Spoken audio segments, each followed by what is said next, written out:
All right, well, how about that snowfall that came through this morning into the afternoon? The roads, matter of fact, were not terrible because of those temperatures staying right along the freezing mark, but it made some very heavy snow to shovel, to snow blow. I'm sure maybe some of you had to unclog some of the snow blowers because of how heavy and wet that snow was. And with that heavy and wet snow, we still saw some locations over a foot of snowfall. Daggett in Menominee County in Michigan saw 14 inches. Egg Harbor in Door County, 12 inches. Sister Bay just below 11 inches of snowfall. Niagara in Northwoods, 8.5. Sturgeon Bay, 7. Shawano, 6.5. Stiles, 6. Neenah, 4.9. And Milhome, 4.7 in southern Manitowoc County.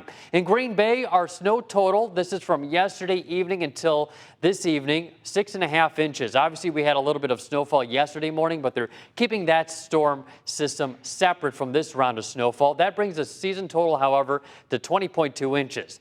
Normally, to this date, we normally see only about 4.5 inches of snowfall. We are well above average, and we are the 5th snowiest start on record in Green Bay history. Now, will that be things to come? Well, not necessarily, because at least over the next 7 days, we're anticipating some much more calmer and quiet weather. The storm will be coming to an end tonight, as well as the winds, and it does appear that it'll be a nice and sunny day tomorrow. Winter storm warning still in effect for parts of the area, and winter weather advisories to the south with Sheriff, Winnebago, Fond du Lac, Sheboygan counties for the winter weather advisory. Pretty much everyone else to the north under this winter storm warning. But the heaviness of the snowfall is pretty much ending, but it's the winds that are causing a bit of an issue. I have noticed on those open field areas that with the drier snowfall, as temperatures have now dropped into the 20s, it's causing some blowing and drifting snow onto some of the plowed roads. So just a heads up, might have still some slippery spots out there.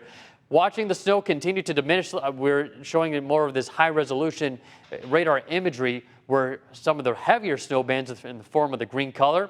Hardly able to see that now as we zoom in closer towards Manitowoc, a little bit of some lake enhancement.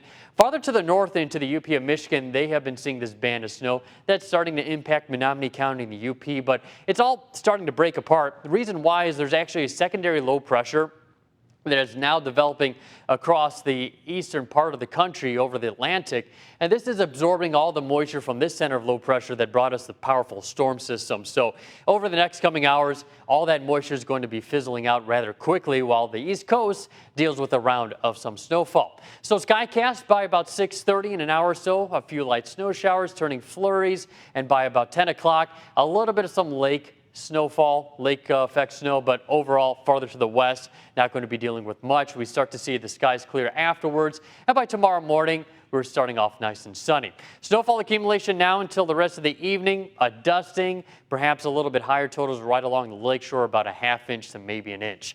As we get into the afternoon tomorrow, nice and sunny, but later tomorrow evening, clouds will start to build in here. A very weak clipper moves in. By Tuesday morning, could have a few passing snow showers. However, in the afternoon hours, we start to warm up into the lower 30s. Now, another thing to note, we still have that lakeshore flood warning in effect until midnight and a lakeshore flood advisory for Sheboygan County. Winds are going to diminish tonight, and also they're going to change from the northeast to more of a north and northwest. That's going to push the waters away from our lakeshore, and that's certainly going to be helping the shoreline issues that are currently being impacted. 27 right now, winds out of the north at 20 miles per hour. It feels like 14 outside. Hello, winter. 26 in Nakanto, 26 in Menominee, 26 in Mountain. We've got 30 up towards Shawano. Winds coming in out of the north at about 20 miles per hour. Some of us seeing a little bit calmer winds, but it's feeling very chilly. Grab a jacket, the hat, and the gloves as you're heading out the door. Tonight, we cool down to 19 degrees. Skies will gradually start to clear, going with a high of 28 tomorrow, back up into the lower 30s by Tuesday and Wednesday, as well as Thursday, and down into the 20s on Friday. But over the next 7 days, besides maybe a few flurries or a passing snow shower Tuesday morning, not too bad. Not too bad this week. And I have to say, I love the viewer photos. Have you seen the viewer photos? Yeah, they're pretty incredible. Yeah. They're incredible. We're going to be sharing some of those. And the cats and the dogs out there, I love it. All right, thank you, Gino. We'll still ahead